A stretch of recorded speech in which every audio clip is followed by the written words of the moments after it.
Welcome to the very first episode of Matthew77 podcast. Yes, sir. A place where we have conversations with purpose, where truth reigns, not just what feels good. I am Samuel. I'm Armanii. And I'm Dom. And we are the Matthew77 podcast team. So we got a couple things we want to get into today. Really, we just want to talk about what Matthew77 is. And I want to let it be known that this is more than a podcast. This is kingdom work. So let's get into why we created it. We wanted a safe space where we can allow, not only us, but our viewers to get deep and to go to a place they never went to before. So we are going to answer unanswered questions, unasked, things that you were always scared to talk about, things that were in your mental that you felt like, I can't feel like this, or I'm ashamed that I feel like this. And we are going to create a space where you feel invited to show your true self and not feel like nobody's coming at you or condemning you or judging you for how you feel. So the sole purpose of this podcast is to really create a safe space for one, to release spiritual truths. We want to tell, people that don't know and, talk to people that already do know about certain truths that impact not only yourself, but families. It's a lot of spiritual truths that people, once they hear them, it changes the dynamic of their whole life. So it's like, I figured out that I can't do this no more, but my whole family does this. And how do I tell them that I'm not participating no more? Yeah. And, they'll start Xing you out when you tell them, this is what I'm doing now. Right. The black sheep. Right. And it's a hard place to be in. It is. It's a hard place to be in, and it makes you go back on what you already learned and know to be truth. Mm-hmm. Because, these are people that raised me. Right. These people I was raised with. So it's like, if they telling me like this is good, and it's good, but we can't let emotion trump truth. We can't let emotion trump truth. So we are gonna, get into it, and it's gonna hurt, it's gonna sting, but we love you, and we wouldn't be here if we didn't love you. We wouldn't be here if we didn't love one another. So if you ever feel like you're judged or targeted or somebody's coming for you, I'm gonna challenge you to step outside yourself. You ain't that deep, and we ain't coming for you like that. So sometimes the truth hurts. Yeah. So I got a couple questions I got lined up because I need everybody to know who we are. I need them to understand us. So AK, Armanii. What's up? I want to ask you, how did you grow up? Like, did you grow up in a home that, God was heavily, enforced? Or, is it something that you had to figure out for yourself? Okay. What was the environment you grew up in? So the environment that I grew up in was, God was heavily enforced by one parent, but then the other parent was like, they wasn't against God, but their actions were like, they believed in God, stuff like that. But certain things that they did would have to make the other parent, enforce God even more heavily, like casting out demons and speaking to demons and praying over me and my brother, teaching us how to pray, teaching us not to be afraid of demons and stuff like that. But the way that I also grew up was more so like God being more of, how do I put this? Like, the traditional way of thinking of a God. You just go to God about your problems. That'd be it. Like, relationship wasn't really taught. Right. You don't have to do nothing. Right. Like, we just ask. Right. Yeah. And he just fix everything. Exactly. Yeah. Or it's more so like, you can't really be like, you had to, everything was like, the church I grew up in was everything like Bible based, and if it wasn't like this, it's like it's a certain way to do everything. You can't just go to God how you are and like just talk to him and build a relationship and stuff like that. And that's the important thing. Right. It was more so like, he's the ruler, that's it. If you do this, you're going to hell. Like, right. That was it. It was right. No in between. And it's scary because when people preach stuff like that, it's like, well, we all going to hell. Right. Like, because I didn't talk to certain people that, you know, they say things like, you know, God was heavily enforced and we knew right for wrong. But, you know, when we came home, the pastor didn't see what, you know, what daddy was doing. Mm-hmm. Like, he wasn't walking that walk like he was supposed to. So if I go to church, the pastor wasn't either. So it's like when I go to church and they tell me I'm going to hell if I do this, and I go home and all I see is hell, mm-hmm. it make you run away. So that's why I asked the question of how you grew up, and, you know, was it something that was like forced upon you? Some people, they say it was forced on them and it make them run away. But, you know, if anything was going to be forced on you, God is probably the best thing that could ever be. Right. Not probably. He is the best thing that could be forced on you. So, yeah, you don't turn away from nothing else. People force drugs on you. You don't say no to drugs. It's like, they forced it on me and I just took it. Like, why you just take God like that? So, my second question for you is, when did you start taking your relationship with God seriously? I started really taking my relationship with God seriously and actually, like, getting to know him instead of just making sure, like, oh, I gotta be perfect and this is how God wants me to be. I say, like, when I really started experiencing, like, feeling anxiety mm-hmm. and stuff like that, like, it was just a time where I was just tired of feeling it. I was just crying out to God about it, just telling God, like, I'm tired of being afraid, I'm tired of living like this, I'm tired of waking up every day and not feeling normal. Like, I'm worried about something literally every second. I go to bed worrying, I wake up worrying, and, like, my pastor was saying stuff like, life is to be enjoyed and not endured, and it's a lot of us just walking around enduring life, and that's not how God said us to be. That's good. So then that's when, like, once I heard him say that was just like, okay, how does God want my life to be? And that's when I just started crying out to him about it. And once I, like, received my healing, and ever since then, and I know when me and God got, it just gets better each day. Wow. That's awesome. It is. That's awesome. It's a beautiful thing. Absolutely. Absolutely. Golly, I like that. Like, people walking around enduring, not enjoying it. Mm-hmm. He say that all the time. Yeah, that's the problem with we've turned what God wanted to be relationship into religion. Mm-hmm. And so religion says you must walk with your posture this way, and you must only look to the right on Wednesday, and you can only eat fish at 6 o'clock. And if you don't do that, then you might as well throw it all away. God don't hear you. God don't see you. And that is not at all an appealing lifestyle to anyone. Right. You know, we talked about being scared of going to hell.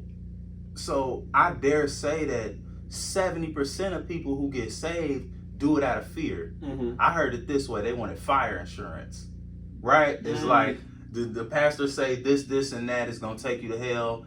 And if I'm sitting in my seat and you just said that, I'm going, well, I don't know about you. I ain't right. I'm going to go to hell. You know what I'm saying? I got some things to do. Go to hell. Right. Oh, let me get some fire insurance. So you say I got to do what? Okay, I'll do that. Yeah, I confess with my, I believe that. Oh, absolutely. I'm saved?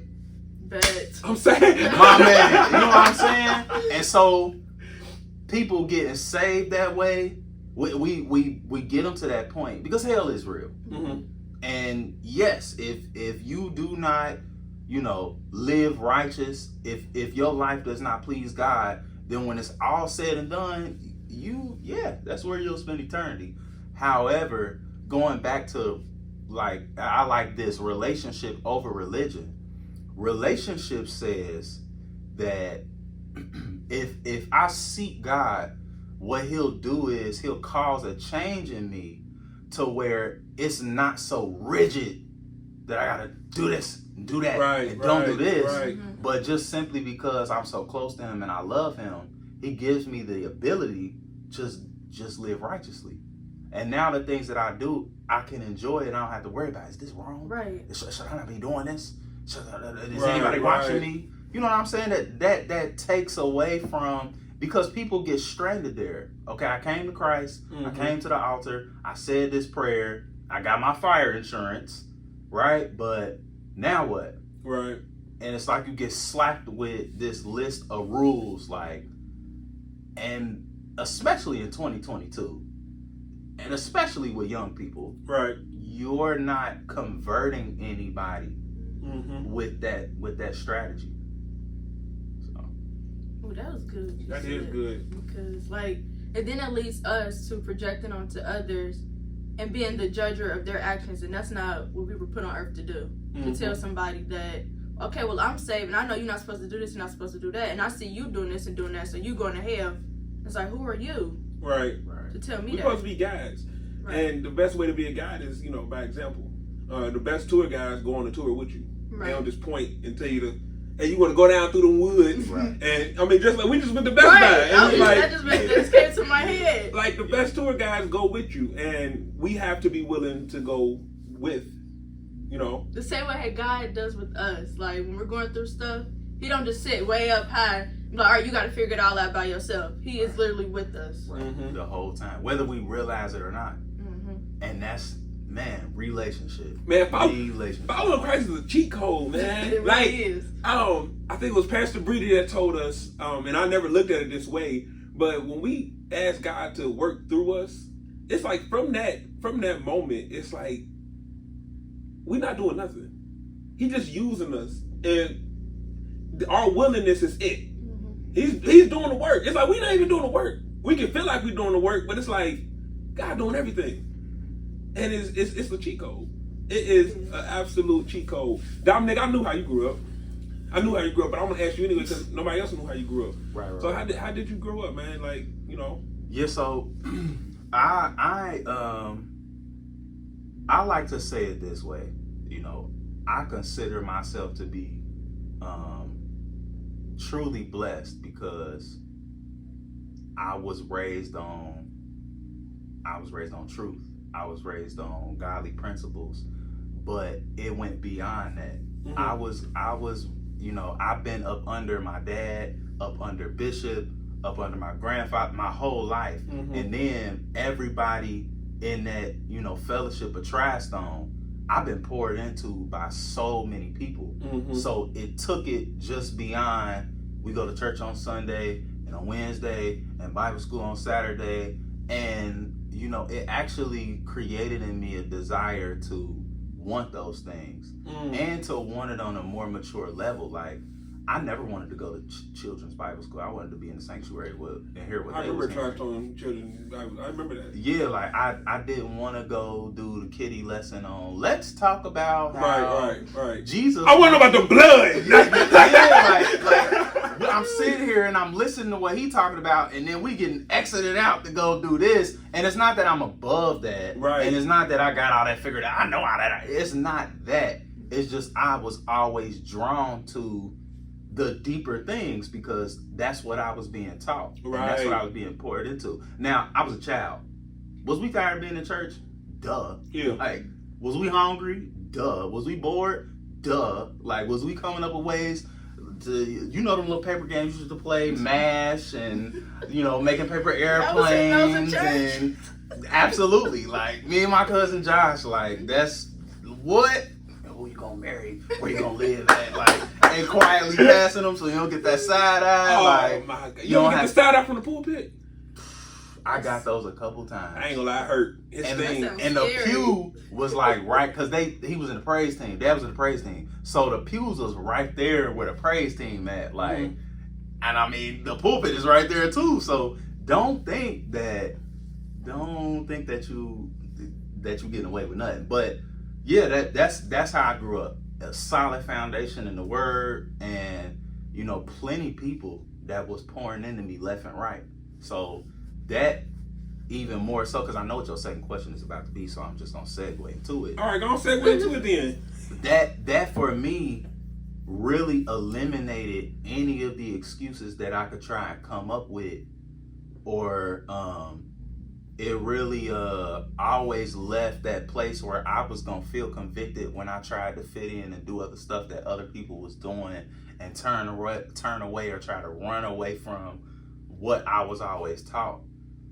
There's no excuse. You can't have all these people pouring all this knowledge and wisdom and truth, and revelation, because, you know, our parents understood certain things, certain ways when they was growing up. But then they would get revelation and they would get truth. And then they would implement it in our lives. My dad and them, they celebrated Christmas growing up. Then they learned about the truth. Then those things changed for them. So, you know, again, I just didn't have no excuse.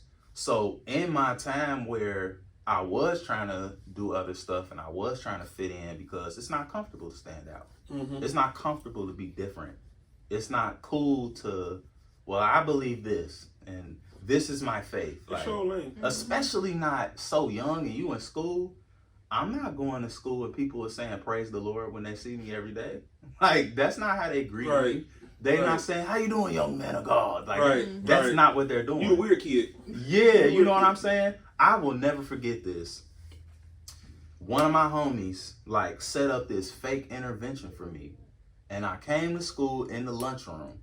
And he had most of the girls from our class over there. No. And a few other friends. And so they basically start questioning me, like, how come you don't be hugging the girls? And how come you don't? Yes. Like, and it was one of the weirdest things ever. So, you know, the girls was hugging me and basically like initiating my popularity because, I mean, I was a certain way. That's deep. Like, I hope people don't miss that, because, like, you was walking so straight and so narrow at that age that even the kid was like, we gotta pull him in. Like, we see him, we gotta pull him in, because he moving different. That's how the enemy worked. The enemy would never sit aside and be like, oh, I'm just going to let him keep getting poured into and let him go ahead and become a spiritual giant. Do your thing, brother. No, sir. Come here. In the midst where you can be turned so easy. Mm-hmm. Like, high school and that, man. Mm-hmm. What? I didn't know nothing about no porn or none of that. Where was I going to find it at home? Under the Bibles? Right.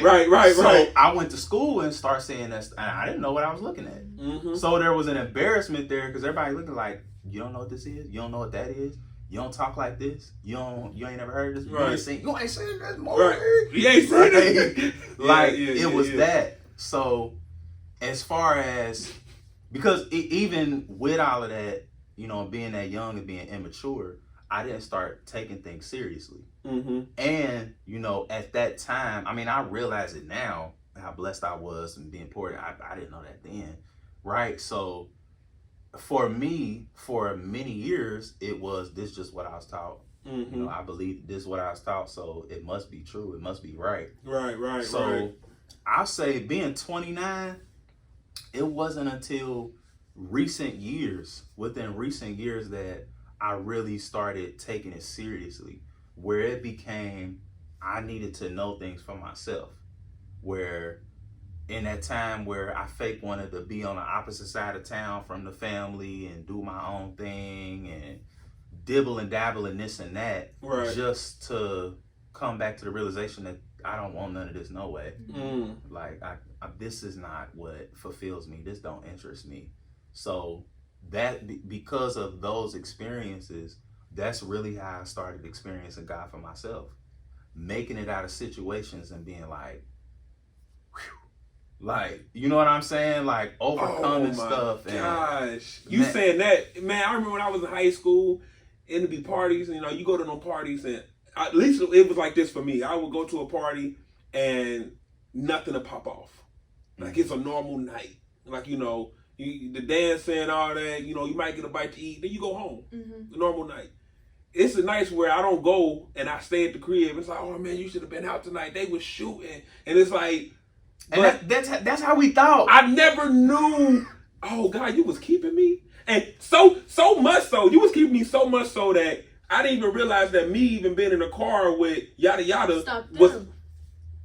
I was covering other people, like, because the favor. I mean, you connected to me, so. Mm-hmm. And here I am. We all protected tonight. Yeah. And here I am at home mad because mom wouldn't give me a ride. Or I could only get a ride one way. And I wasn't trying to catch the bus. And like, oh man, yada yada was fighting. It's like, man, dang, I missed everything tonight. Like, no, you was protected from everything tonight. You weren't supposed to be there. Right. Everybody told you the glitz and glamours of that night, but ain't nobody tell you, you know, so many kids got arrested Mama had to go down to the jail and pick them up. Yep. Like, ain't nobody say that part. And that's how blind and immature we be, not realizing, like, man, that is how enticing and dangerous the world is. Listen to that, man. They was fighting, they was shooting, so and so got into it. Why's that fun? Right. Yeah, like, and we caught so that they was back there getting it in, like, and we all for real. And that was You lying? yeah, like, oh, we're the next party, oh, like, that's real. Like, we wanted that. And then how you going out looking for it? Enemy trick you so much when you going out looking for hell. So now you go to the next party like, oh, I hope I catch somebody in the back of the party doing the nasty. Like, what? You sick, twisted? Or you want to be that person. Like, I don't know who you talking about.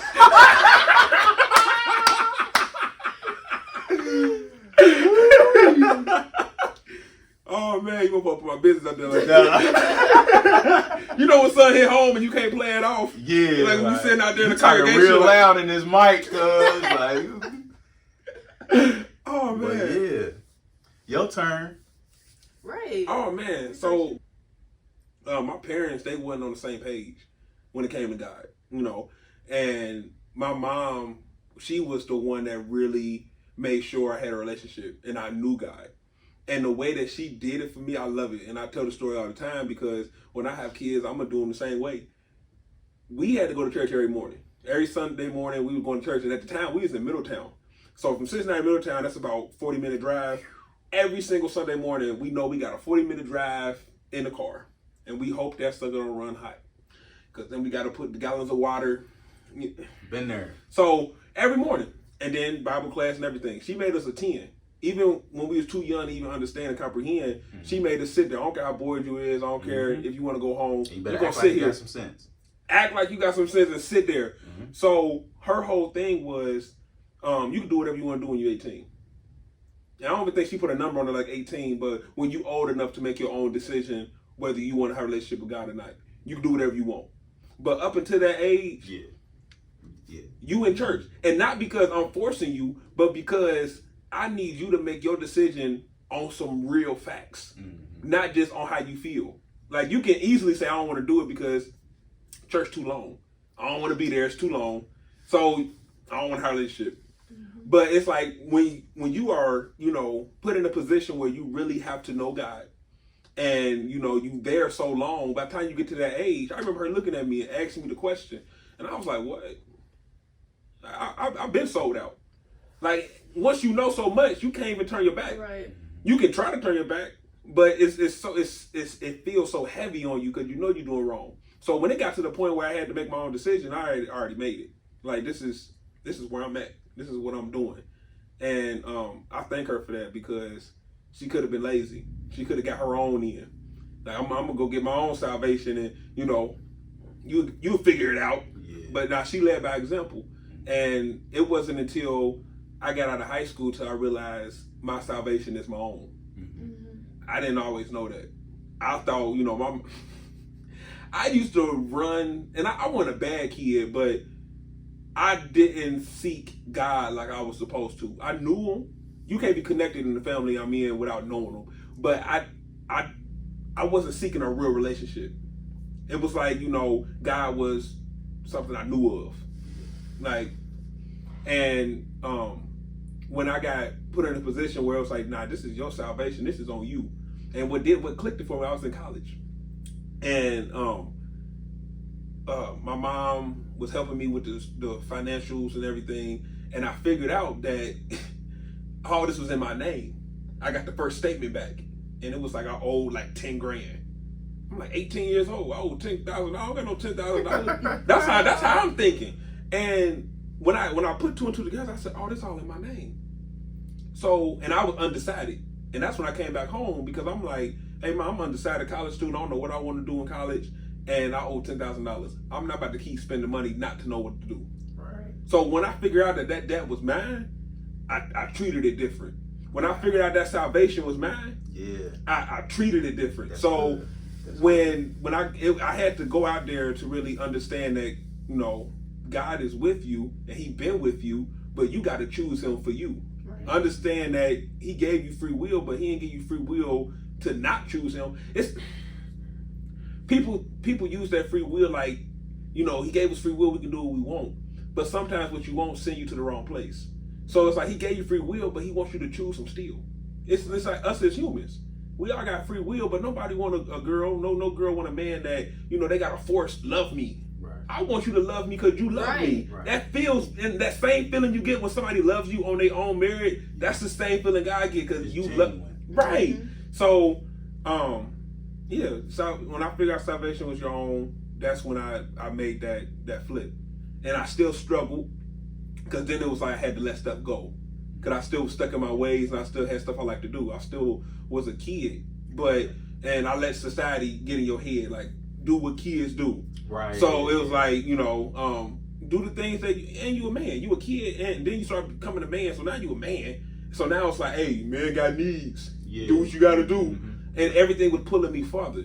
So now I'm knowing truth, I'm speaking truth, I'm walking tall, but you know I'm still a man. Yeah. So now, but people looking at that still a man part. Cause now it's like, now they poking you and they picking, and they like, well, you so strong over here and you speak so elegant and so well and you have so much truth, but you still like doing this. Yeah, you was over here with us. Right. So it's like I figured out that you lose your credibility. Mm-hmm. And it was so frustrating. Cause I'd be out with my friends and I'd be trying to say something to them and they be like, you don't know, man, whatever, man. You was drunk with us. And you know like, what? I think that's a struggle that most of us come to, because even right now, right, as I really try to walk this path and walk upright, all my homies, they not saved. And all this time, you know, before I got married and stuff, where we hanging and we doing stuff, I'm not talking about no word. When we sit here and we having a smoke session, we not talking about how. Oh good my God gosh, is. I was that guy. They stopped inviting me out. When I got high, like when I used to smoke, I used to go to a whole different place, and it's like I was the guy that went to the bathroom like, Lord, take this out of me right now. I don't know why I did it. I don't know why I did it. Please take it out of me. Hey, that's hilarious. But I also was the one that was like, you know, got faded, and then I started really like, hey man, God is so good. Like, and I really went there, and I can tell, like, you know, it's like, bro, we not inviting this dude out no more. Cause like even in that, God was like, nah, you mine. You can't go that way. I ain't letting you. And even times where I like literally shunned, like I'm good, like my friends over here, like I'm gonna be home later, like God, I'm gonna be home later. Let me. Yeah. And it was bad. It was bad because it was bad, but it was good. It was bad to the world, but it was good for my soul. Right. So yeah. That was good. Yeah. That was real good. Thank you, Lord, because you know, because that's what was going on all the time, that we was up and down, in and out, back and forth, hot and cold. I'ma be holy Sunday. And it's funny because it took me so long just to be comfortable to say praise the Lord out loud in church. Like when they be like, open up your mouth. Nah, I'm just gonna keep clapping. But you know why? Because you was fake. Yeah. And you knew it. Like that, I used to really battle with that. And I'm like, why do I care about how I look? Yeah. One minute, it's one side where you do care about how you look. And then you gotta lose that. But there's a whole other side where you care about how you look because you know people see you. And it's like, that's why people, when they go to church and like the pastor speaking or whatever, they say things like, are they judging you up in there? Pastor don't know what you did last night. Right. He don't even know your name. Right. You came and sat in the back. That's called conviction. That's conviction, right? So it's like when you go in there though, we get that same thing as being believers. So it's like, but nobody know what we doing, what we own, but we know. So it was a time where, like you said, like, you know, took you a while to, you know, start saying praise the Lord out loud at church. Because it's like, is this real? Yeah. Like, because I know what I be on. I know what I was on last night before I walked up in here. Like, I'm still a little gone from last night. Like, and I'm here to myself, praise the Lord, that's fake. And now you think that everybody else can see the fake on you. Some probably really can. But it's all you for real. Yeah. And it's... And but he was consistently there all the while.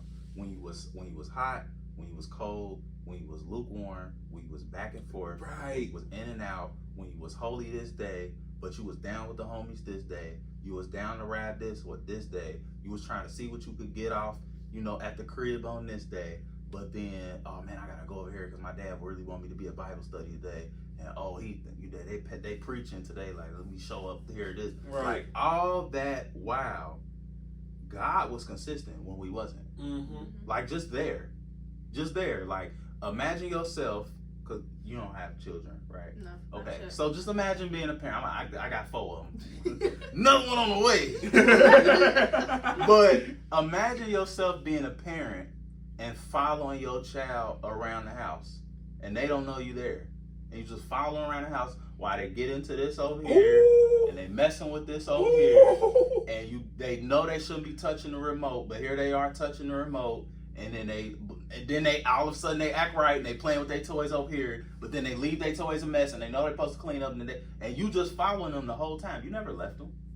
Wow. You never was like, oh, you tripping, so I'm at, like, you was there the whole time. And then when they discover that, let's see, finally they realize. What you doing? but I mean, being young, they're not thinking that, but just imagine they have this understanding that, wow, this whole time I ain't get slapped, kicked, punched, you ain't start yelling, you let me do all of this. But you also was always right here. So whatever I was doing, it never would have got too out of control, because you was always right here. Man, to be kept. That patience is something crazy. And when you think about it, it's like, man, God got so much patience with us, and it makes you like, how dare I not have patience with people? I don't know why we. Yourself. Oh, woo! Yourself. That's the thing. How you got patience with yourself? That's like, heavy. That is heavy. I don't even know why we still call him the God of a second chance. Cause shout out to you if you only on your second chance. Okay. Salute to you. Right. If you only on your second chance, boy, I don't even remember my second chance. I can't. Second. I blew through my I ain't even quick. gonna try to remember. Man, listen here. I ain't gonna tell you where I think I'm at. Like, Couple multipliers. second chance. What? Not to laugh on your lapel. Yeah. I laugh on your lapel. Like, second? You mean 20 years ago, second? Oh my gosh. Cause you on your second lifetime of chances at this point. Man. AK, I got a question for you. Let's hear it. Why you here? I'm here Why you here? Like, why? because I know that I have a purpose, and my purpose can only be fulfilled by reaching souls. And God gave me the purpose. And there's nothing that I'm doing by myself, or nothing that I can do by myself, or I'm going to try to do by myself. I'm here, yes, to, be a human and create experiences, but it's an overall reason behind all of it, and it's to win souls. So it's like, now that I know that, I have no choice but to walk in that. I can't be like, well, I know I was supposed to do it, but, because, like, people waiting on me. I'm so People are glad waiting you on said us. that. Like, I'm so glad you just. You know how many people are just waiting for us? And what type of child of God would I be to just, I don't know those people right now, or they don't know me. Forget about it. Like, who would I be? So that's why I'm here. That's so heavy. I tell my kids all that. I tell people that, period.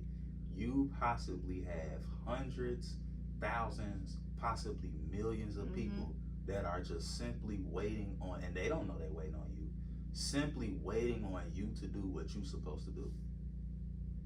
Like that, what you just said. And the more we wait and have them waiting, the more they suffer. Yep.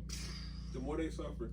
And the thing is, and it's crazy you say that, because God gave me a revelation a long time ago, because the show's still gonna go on. And just like God got a plan for your life, He got a plan for theirs. And, even though God is patient with us, He ain't gonna let you let them suffer. Not too long. Like, He gonna get them out, and they gonna do what they gotta do. Or, they gonna redirect their focus, because ain't no time for games. Right. Because we can't walk around like we got all the time in the world. Like you said, people are waiting on us. We have to do what we need to do to be there for the people we need to be there for. Yeah. It's like, man, And at the that's same why you say time, that. Like, that's deep. That's how I try to live every day. Like, if I take a break now, if I stop now, that puts more pain on that person. absolutely. Or that keeps them in their suffering way much longer than what they have to be in. Right. And I ain't gonna lie. Sometimes we gotta humble ourselves, like, put all that ego to a side. But sometimes I'll be like, man, I want to be the hero. Not over God, but like when you said people waiting on you. Mm-hmm. I don't want God to, shift that person, somebody else go save them. That was my I save. know what you're saying. That was my save. I'm supposed to introduce you to him. Like, you ever meet somebody and like say you connected. Mm-hmm. Say you connected to somebody like however or whatever. And I'm like, Dom, I can get you connected. I got you. But I'm playing with the connection. Like I was supposed to Ben make the connection for you, but I'm playing with it. And then, you meet somebody else that got the same connection. And they're like, yeah, I went through yada yada, make yada yada. I'm like, that was me. Like, I was supposed to be that guy that showed you, like, Because it make you feel useless. Like, Right. You don't even need me no more. Right. Will I ever get this chance again? Right. I failed at this. Mm-hmm. Right. So And the thing, the other thing I was gonna say, because you just sparked this thought when you were saying that God will use somebody else, but also at the same time, that might have been one person. God is not going to leave you alone. It didn't matter what Moses kept trying. I stutter. You know what I'm saying? I ain't. No, I said you. Right. Maybe you didn't hear me. Maybe you didn't hear me. people think they can shift their position. Yeah, I think I'm better suited, Yeah, I said you. Didn't I just call you? I called your name twice. I'm talking to you. Don't let it I get to the said third you on time. purpose. Man, don't make me mad, and now I gotta speak to you out of the whirlwind and shake you up and ask you who was it that created the world. I just heard Bishop say, don't wait for the trouble to come before you make your decision. Like, whose side are you on? And so many times we say we're on the lower side, but we don't make that switch until we in trouble. And then we want to say, God put us in this trouble so I can see him. Like, No. He don't want us to go through that. for real? Man. He put you in that trouble so Right. you can see him? Like, that's the best you came up with? We wait till we in trouble and we get bailed out, and then it's like, God did it. God did it. Like, no, he told you, them signs that said dead end, you was reading them for 30 miles, saying dead end, and you just kept driving. La, la, la, I love la. that because when Bishop get in that vein, he talks about how we should transition from operating in mercy to grace. Like, thank God that His mercy caused me to be able to get out of this situation, and His mercy saved me from this situation. But at some point, you should start operating in grace. Not He had to save you because of your stubbornness or because of what you want to do, right. but because He empowered you to just go ahead and do what you were supposed to do. Mm-hmm. Like, gotta make that transition. That's good. That's good. Man. Dom, we had these conversations a lot, like, one-on-one, but I gotta ask you, why you here?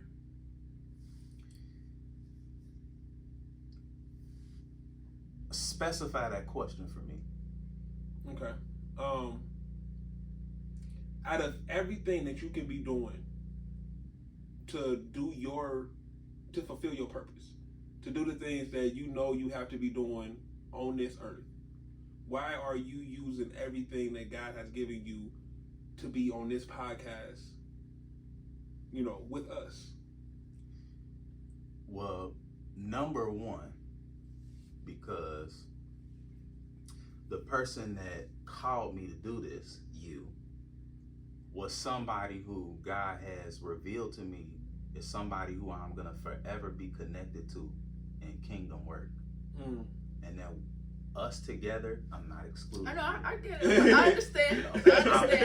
It's cool. Thank God that you do. Right. Because I love you too. Let's move on.